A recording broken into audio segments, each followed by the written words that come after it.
ഇപ്പറാന്ത് പറഞ്ഞു നിങ്ങൾക്ക് കൈ നോക്കാൻ വിളിക്കുവോ? നീ വിളിച്ചോ?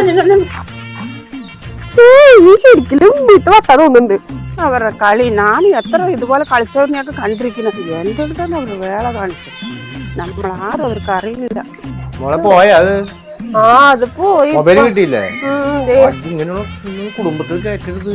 ഞാൻ കയറ്റിയതൊന്നുമില്ല, അതായിട്ട് വന്നിരുന്നതാണ് ഇവിടെ. ഞാൻ വലിച്ചോണ്ട് സ്വർണ്ണൊക്കെ എടുത്തിട്ട് മൊബൈൽ കൊണ്ടുപോയത് എനിക്കറിയില്ലല്ലോ അത് ഇങ്ങനത്തെ ഒരു വട്ട് കേസാണെന്ന്.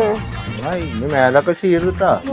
ഓരോന്ന് പറയും, ശരിക്കുള്ള പോലെയൊക്കെ പറയാന്നേ. അപ്പൊ ഞാൻ വിശ്വസിച്ചു. കൊറേ ഇറങ്ങിയിട്ടുണ്ട് അങ്ങനെ. വീട്ടില് ഈ വീട്ടിലൊക്കെ ഒരു യുദ്ധം കഴിഞ്ഞ പോലെ ഉണ്ട്. ഞാൻ ആരും വിളിച്ച് കേട്ടില്ലട്ടാ അങ്ങനെയുള്ളവരൊക്കെ. കൊറോണ വരുന്നുണ്ട്. മേലൊക്കെ പഠിച്ചു ആളില്ലാത്ത സമയത്ത് വിളിച്ച് കേട്ടിയ. ശരി, ഇപ്പൊ ഞാൻ ചായ വെച്ച് തരാം.